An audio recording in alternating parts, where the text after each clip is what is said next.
Welcome everyone to Male Fuzz TV. I am Peter, and today I'm going to be talking about the Twilight Zone from the 1980s. This is season 1, episode 4. The stories in this one are called Little Boy Lost, Wishbank, and Nightcrawlers. So, spoilers for the episode, as always. This is a Patreon-sponsored review. Thank you to Cindy for picking this show. So, this is an episode that, and obviously we've had multiple episodes now where I'm getting a feel for how these are going to go. And what's different about having 2 or 3 stories per episode is that we're going to find ourselves in these situations where there might be a really good story, but the other 1 or 2, depending on how many they are, might not be that great. So, like in an anthology movie sometimes is, it's like, okay, part of this is great, but as a whole, is it good? And that might actually be quite hard. Like, I don't know how many episodes in this show are going to be like complete great from start to finish because they're all made up of 2 or 3 different stories. And the reason why I'm bringing that up is because this episode is very much in that camp, because the first episode is middling, and I actually just kind of have some problems with the messaging of it. The middle story's okay, it's fine, so it's basically just a joke. And then the last story is fantastic. The last story in this episode is great, and probably the best story that's been in the show so far. You know, my favorites before now were probably the last story from the first episode with the woman who could stop time. This, I think, is slightly overtaken it. It does not hurt that it was directed by William Friedkin, and by the end, I could definitely see some of his visual style kind of coming into it. But we'll get to that. The first story is called Little Boy Lost, which is directed by Tommy Lee Wallace, who did do a story or 2 in the last couple episodes. So they seem to be getting directors in and doing like a couple of stories as opposed to just one. Because Wes Craven did more than one back in the first couple episodes, and we've been kind of following that trend. But this is a story about a woman who is a photographer, a professional photographer, and she's getting a big job offer to become like a worldwide, like sort of someone they send out to do these projects all over the planet for a publisher of some kind, a magazine perhaps. And it's about how she's in a relationship with this man who is kind of disappointed by this news because it means she's not going to be staying with him and she's going to be traveling all the time. And honestly, he kind of throws a bit of a hissy fit. Like, it's one thing for him to be a bit mixed feeling on it because he has these feelings. That's understandable. But he literally kicks a bin over and is frustrated and makes her promise to think about it for the 2 days until she has to make her choice. And that's what this episode's about, is about her choosing between her career and life with a husband and kids and going down that more traditional path. I was very mixed on this. One, because I felt like I got the point of it pretty early on. The main sort of Twilight Zone element, once it kicks in, is that when she's working the next day at the zoo, she runs into this kid, who's the only actor in this story I recognize. He's the kid from the first 2 Critters movies. And I only recognized him because we only just did Critters 2 on Screams After Midnight in the last few weeks. Otherwise, there's no way I'd have recognized him. But it's him. And he shows up out of nowhere, and she assumes that he's like a young model from an agency to pose for pictures, and he just kind of goes along with that, even though that's clearly not who he is. And honestly, the idea of what this kid is becomes very apparent as the scenes play out. They spend this day at the zoo. She ends up seeing him kind of like out in the street when she's having like the emotional conversation with her boyfriend that she's taking the job and she's going on to be that, right? And when she's at the zoo, before she meets this kid even, she sees like a mother struggling to wrangle her like 4 kids in, and it's kind of like, oh, the life that could be. The kid is her potential child from, well, the future. Not that he's necessarily traveling backwards in time, it's more just the idea that she's seeing who her kid will be if she chooses to start a family now. And we get a big emotional kind of ending where she breaks down and she has to apologize to him because he's sad that he's not going to exist. And that maybe one day she'll have a kid, but it won't be him. So my problem with this story is that the messaging feels kind of old-fashioned to me. Now, don't get me wrong, by the end, and the narration comes back in at the end, it's like, oh, she got a glimpse. She took some snapshots of the life that could be, and she has to live with the idea that this was what her life could be, but she's going down this other path. And that part is fine. But I couldn't help but feel that every single thing in this episode was like gaslighting her into believing she was making the wrong choice. She was making the cruel choice. The boyfriend, quite frankly, is a man-child who just throws a fit at the start of the episode. The scene where she goes and tells him she's taking the job, he also throws a fit in that scene, and he just, like, he calms down eventually and kind of acts more normal by the end. But in both scenes, he initially acts like a petulant child, like he's not getting his way, and he's like, "What about my dreams? What about what I want?" And it comes off very unlikable, and it's like, okay, our boyfriend's kind of shitty, that's fine, if that's what he is. But then by the time she like runs after the boy, the ghost or whatever you want to call him, and she like follows him out to a tree, and she kind of like finally admits what he is, that this is the representation of the son she will have. And he's basically saying, "Oh, I'm sad because you're not going to have me now. I'm sad because if you do ever have a son, it won't be me. I wish you picked me, Mom." And all I could feel was like, now our own conscience is gaslighting her. Oh, it's not even gaslight. Maybe I don't know if I'm using that word quite correctly, but that's what it felt like, though. It felt like everything in this episode is designed to make her feel as guilty as possible. And I do think there's a nuanced story you could tell about a woman making this choice and having this kind of like just guilt creep in that she's giving something up. But I guess, you know, in the modern world where we've had decades now of arguments about, you know, pro-life and pro-choice and all these things, and hearing just those debates, that this just kind of rubbed me the wrong way. It felt like it was all, everything around her was trying to make her feel like she was being either selfish or cruel for making this choice. And I'm not saying that the episode at the end condemns her for it necessarily. Certainly the narration didn't kind of hammer that point home. The narration made it more like, oh, she got to like glimpse what could be, and she still made the choice. Which in a way, maybe I think what it's actually going for is that means she really does want this life. She really does want this career because she's been wanting that her whole life, and now she's making that choice to get it. And the fact that she gave up in the face of all these things, trying to like, you know, persuade her into the other life, is a testament to how much she believes in it and how much she wants it. And she will be happy now that she's moving on and leaving this possibility behind. But as they were actually playing out, particularly when it got to the kid basically saying, "I'm sad that you're not going to have me. How could you, Mom?" I mean, that's not the exact line of dialogue, but it might as well have been. I was just kind of like, I don't know if I like this. I feel like everything here is just sort of like telling her she's awful for not wanting to have children.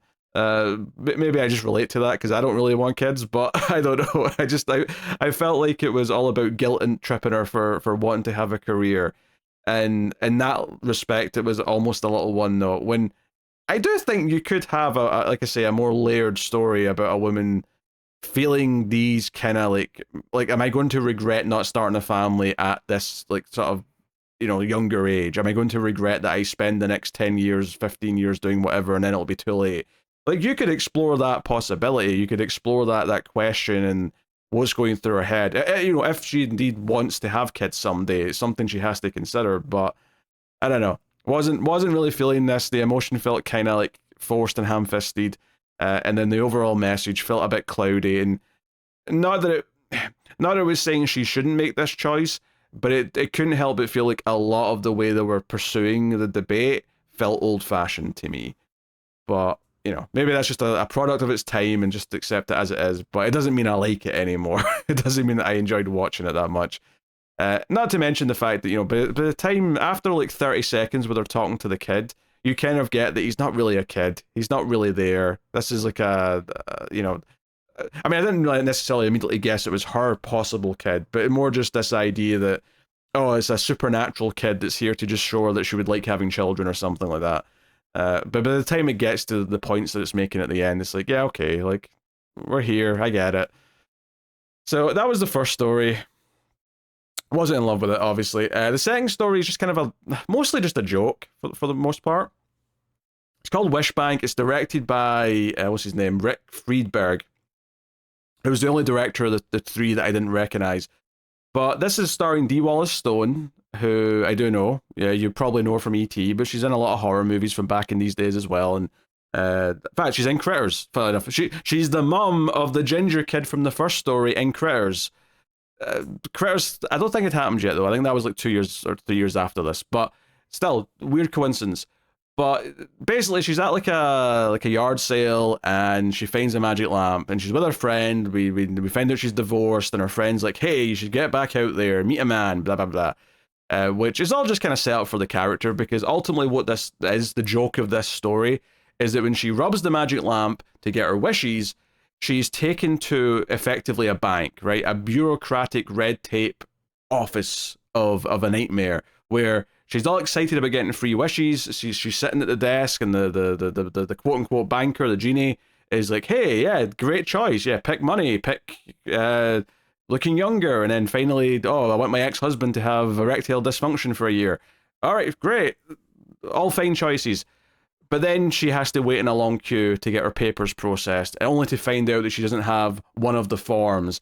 And then when she tries to go and deal with it with the guy that gave her all this stuff, he gets fired and disappears from existence. And then everyone says it's closing time, so they all leave for the day, and she's left there standing. And she just wishes she never found the lamp, and it takes her back to the start of the episode, or the start of the story, and she doesn't have any memory of this. She just never finds the lamp. She never picks it up, and that's how the story ends. That's it. It's that simple. The joke is that it's a magic lamp. You're going to get wishes, but it's a bureaucratic nightmare, and she's going to be taxed on the money she's getting from the wish. That's kind of it. It's not that deep, I don't think. It's pretty straightforward. If anything, I thought it was shorter than I was expecting, just because I felt like it was going to lead to more jokes, like more satire about being in a bank and opening accounts, and the way you're treated, and the fact that the teller is angry at her for not having the form, all that stuff. I felt like there was going to be more jokes that was going to keep building, and its satire of what it's doing, but it never really, it just ended. It was like, okay, that's it. Magically, she goes back to the start of the story. Even though, I mean, I get that the whole point is that the system is designed to sort of wear you down, right? The idea is that if she gets frustrated and just wishes that she couldn't get the lamp and couldn't get any wishes, then they don't have to give her any wishes, and that's it. It's all done. It's all tied, right? It's about wearing people down. That's it. I have nothing to add. It's fine. Like, it's not bad. It's not particularly exciting. It's mildly amusing. I like Dee Wallace well enough. She reacts to things with some amusement. That's about it. I have nothing to add. Nightcrawlers, though. Directed by William Friedkin, who you may know as the director of The Exorcist, amongst other things like The French Connection and stuff. He directs this story. I always say episode instead of story. This story, which is set at a diner, right, on the highway. It's a stormy night. There's thunder, there's lightning. It's windy, it's rainy. And this, like, highway trooper, state trooper, whoever he is, comes in. He's getting his coat off. It's wet. And there's a lot of atmosphere. Immediately, there's a ton of atmosphere in this story. And he basically is telling, and this is clearly a place that he comes to a lot. He knows the cook who runs the place and the waitress, and they've got like a burger cooking for him already. And like, but as he's getting this burger, he's like, "Oh yeah, like there's a motel back so and so, and this motel's like a war zone. Like 4 people are dead. There's bullet holes everywhere. We have no idea what it is. Like, was it gang warfare? Was it some crazy person hopped up on drugs? We don't know." And everyone's like, "Oh man, that's serious." And then a family came in with a mum, dad, and a son. And the state trooper's like, "Hey, it's pretty wet and wild out there. I wouldn't recommend traveling. There's a motel back in that direction. I'll escort you there after you've done eating." And like, "Yeah, great." And then comes in sort of the focal character of this whole thing, which is this guy who, he sort of speeds outside and almost gets hit. And they all sort of notice this before he comes in. And he's kind of jittery. He looks kind of like, he's obviously all wet from the rain, but he looks a little bit, I don't know, unkempt, I guess, for lack of a better word. And immediately the trooper starts kind of asking him questions and hounding, in a sort of polite way, but he's also trying to like get to the bottom of who he is. He's like, "Hey, you were driving pretty dangerous out there," And then he has some pills that he takes from a bottle. And the trooper's like, "Oh, you got scripture for those pills?" So he just keeps kind of questioning him. And ultimately, what this story becomes is that this guy turns out to be a vet who was in Vietnam. And I'm like, okay, we're doing some First Blood stuff, right? We're doing some the vet's not being treated well by the troopers. But obviously, we also set up this motel that had murdered people at it, so you expect that it's going to tie into that. It's like, where are we going with this? So you've got this sort of more normal part of it, which is that this state trooper is kind of suspicious of him the entire time and thinks he's a perp, right? Except when he finds out he's a vet, and immediately his tune changes, and he's like, "Oh man, I supported you guys when you were over there. I wish that I could have been there. I wanted to go, and I wish that we'd stayed there and won the war." And he completely goes into like a hoorah kind of like camaraderie speech. And of course, the vet does not seem to like this. He doesn't want to talk about it. The mannerisms kind of suggest that he's even like, in the same way that in any like movie with a vet and someone says, "I wish I could have been there," and like the vet's like, "No, you don't. Like, it was horrific. Oh, never want to go to war," right? He never says any of that, but like the reaction and the uncomfortable kind of nature of the scene really tells you that's what the vibe is. So all this was really good stuff, and it was character building and all the rest of it, and that's kind of what a big chunk of it is. But there is one weird moment where he asks if the guy, the diner, like has any beer, right? He could go for a cold beer, and he's like, "Sorry, no liquor license. It's not that kind of place." And he's like, "That's a shame." He doesn't really make a big deal of it, but there's a little moment where his cup of coffee turns into a bottle of beer, and then it goes back to being coffee, and the diner like sort of sees it and just kind of shakes his head and is like, "Oh, that was weird. I had like a weird vision there for a moment." Whatever. But this comes back up towards the end, right, where everything starts bubbling, and tensions are getting high again. Because as much as the trooper was like all supportive of the guy when he found out he was a vet, the more the vet starts talking about how horrific things were and how all of the men in his platoon were dead, and crawling over dead bodies and everything else. Like, he gets really intense with everything he's describing and how he feels ashamed for surviving and all that. Ultimately, it starts to rise again, and tensions erupt. And then the trooper keeps stopping him from leaving in a way that is quite forceful. And in some ways, it's like, okay, you think he's maybe just taking some pills, he shouldn't be behind the wheel, he's trying to protect them. But then there's other times where it feels like he's really overstepping and being kind of like aggressive about it. It's kind of like, there's kind of like a weird blurry line where it's like, is he getting to the point where he's being too controlling over this person, whether or not it's because he knows he's a vet or not. Like, regardless, he's being too in his face. But the idea comes up where the vet says, "You don't want me in a motel. The last time I was in a motel, things didn't go so hot." And then immediately the trooper's like, "Wait, what are you talking about? What happened at a motel? Explain this to me." So rather than try and like describe how all the information kind of gets sprinkled out over the conversation, I'll just kind of sum up here. He basically starts to imply that him and 4 other vets that he knows of have brought the war home with them. And these little moments, and he kind of actually does it intentionally, where he makes a T-bone steak appear on the grill, and it freaks everyone out, including the family who are still there. They're kind of the innocent bystanders and all this. And it's this idea that he can only make it happen for a few seconds. It's not something that he can do for a long time. But you can smell that steak still, right? The smell's still in the air, even though it's disappeared. And he heavily implies that when he goes to sleep, it happens for a long time. Like, whatever he's thinking about when he's asleep is real. So the implication then becomes, and this is the Twilight Zone element of the story, is that he was at a motel, and when he went to sleep, it literally turned into a war zone. Soldiers or the enemy showed up with guns and obliterated the place, and he just sort of got out with his life. And that's what he basically implies, and it's like, whoa, this is weird. To the point where the trooper pulls out his gun, but then the vet uses his power, or whatever you want to call it, and it makes the gun fall out of his hand because it gets too hot, and the gun starts melting on the ground, and the trooper's hand's burned. But the trooper still goes to hit him over the head with the bottle of ketchup or whatever it is, and it knocks him out. But this is their undoing, because it's knocked him out, so he's asleep.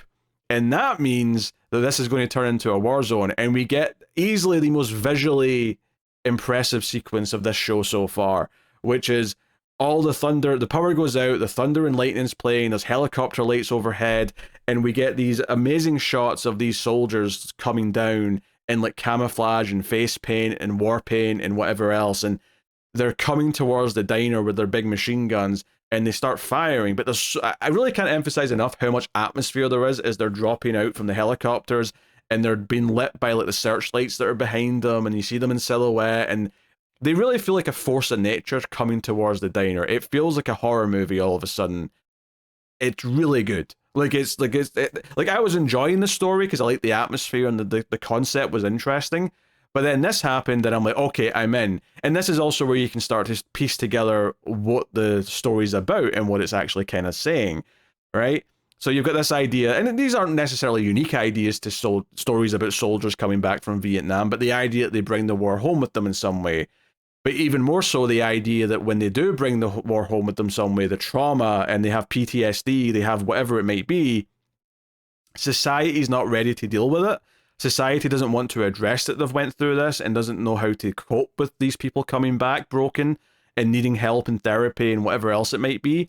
So they themselves, the trooper has done this. The trooper knocked him out and brought this upon themselves. The war that he was so eager to go to has come to him.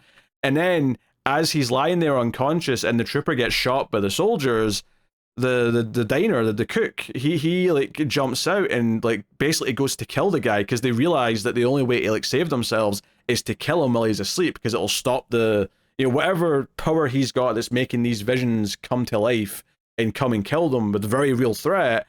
We have to kill him. And that also feels like it ties into the commentary of like society would rather disregard the soldiers that come back than actually help them through their problems. Now that's not to say that the cook himself is you know, a villain here in this, but it fits into the overall idea and theme of the story. So he goes to do that. He gets shot, but ultimately, like they still kill him while he's down, just in time to kind of save the family. And the morning after, when there's like, you know, ambulances and stuff there, and they're cleaning up the debris and taking whoever's alive, the cook lying on the stretcher is saying to the waitress, "He said there's 4 more. He said there's 4 more." And that's kind of the end of the episode. It ends on that kind of ominous note. But this was fantastic. It was stunningly directed, right? There was good visuals throughout, even when it was the more simple stuff of just the moody setting of the diner and the rain and the thunder outside, and the characters getting a bit more tense as the conversation's heating up. But then once you get to all the more dramatic stuff, where we start getting close-ups of the vet's face as he's starting to kind of lose it, and he's starting to get really kind of tense about everything, you get all these extreme close-ups to really feel uncomfortable with how close you are to him, which kind of also emphasizes the idea that all the characters in the diner are uncomfortable being there with him, right? At least most of them are. The waitress is kind of nice to him, and he's kind of nice back to her. There's kind of, you know, a bit of, you know, give and take there. But once you get to the big spectacular sequence of like they've knocked him out, so now all of this is coming for them, where you've got these like guerrilla style soldiers decked out in camo, the lighting, everything about it just looks stunning and feels really imposing. It's great. And then on top of all that, like the messaging and the themes and what it's saying about soldiers who come back and how they bring something back with them, but we don't want to deal with that as a society. We want to ignore it because it's too uncomfortable to deal with what we've put the people through by sending them off to these like thankless wars. And especially with something like Vietnam, which was, you know, a loss, and ultimately like people rebelled against it back home and protested because people didn't see it as a just war. This wasn't like the evil, you know, Hitler wasn't coming to take over the world, so it was kind of like just that we had to fight back kind of thing. This was a bit more complex and political, and not everyone was on board, and as a result, everything about it is muddy, and society just wants to move on, but it leaves people like this guy kind of hanging without any support. And ultimately, even when someone tries to step in and thinks they're helping, they're not, because they don't understand. Which is actually one of the points that the vet makes, is that even if you never went there, you'll never understand what it was like. Which is something that the trooper says. He says, you know, I understand what it was like over there for you guys. I had friends over there. And he's like, no, you didn't. You don't understand. You'll never understand. And it's not until the ending where he actually gets a taste of what it was actually like. So, yeah, Nightcrawlers, best story the show's had so far. It knocks 1 or 2 other ones off the perch that they were on before, and it's also visually the most interesting story I think so far as well. Really, it's the sort of thing where after the first 2 stories, I was like, oh, this one's kind of a dud, and now it's the episode I'd recommend more than anything else. It's actually really convenient that on YouTube, if you're watching them on YouTube, they're all split up into individual segments, because then you can just recommend the individual stories, which, to be honest, in a lot of ways is what maybe if you don't want to like do the whole completionist thing, maybe that's the better thing to do, is just pick the ones that are meant to be good. But I do think there's value in going through and doing full. Not that I have a choice; it's a sponsored review. I don't get to pick. But even if I was picking, I would still do full episodes, because that's how it was presented. That's what the experience was when it was there. It's how they were put together, and it's how, they made the choice to put these episodes together. And I think they very intentionally put a very light story right before this one, so that because this one, it's actually quite hard hitting by the end, and it's a pretty bleak story, all things considered, about the horrors of war. So yeah, we get this light genie story beforehand to kind of like, all right, we're about to traumatize you, so just here's some light fun in the meantime. I can't recommend the final story enough. Best of the show so far. We're only 4 episodes in, obviously, so there's plenty to go, but this is setting a high bar for future potential episodes. And it feels like the sort of thing that, while the original Twilight Zone did have a lot of stories dealing with soldiers and people who'd been in war, and that was definitely a theme and topic that came up a number of times, this is obviously something that the original show couldn't have done specifically, because Vietnam hadn't happened yet. So, and then even just the tone and the mood and it feels darker than any episode of the original show. At least in a visceral sense. Obviously, there's a subtle darkness to some episodes in the original show, but ultimately it was the 60s, and there's only so much you could get away with tonally on TV. I think this shows that they can push certain things a bit further in terms of their vibe in the 80s. So yeah, but anyway, that's my thoughts on this episode of Twilight Zone. Honestly, it's basically 2 duds and then the best story the show's had so far, which makes it absolutely worth checking out. So go check. Maybe that's all you need. If you have one good story, maybe that's all you need to recommend the episode. But yeah, let me know what you thought of this one in the comments. Of course, you can support all the content over at patreon.com/MailFuzzTV and help keep all of it coming. I wouldn't be able to do this, all the reviews that I do, both on this channel and the movie channel, without the help of Patreon or YouTube memberships. Even if you're not going to go up to the sponsorship tier where you're picking shows to review, every single penny helps. But of course, like, subscribe, all the usual YouTube things help out a bunch as well. And absolutely comment and let us know what you think of the stories down below. But that is me, so thank you once again for watching or listening. I always appreciate it. Keep watching TV in the Twilight Zone.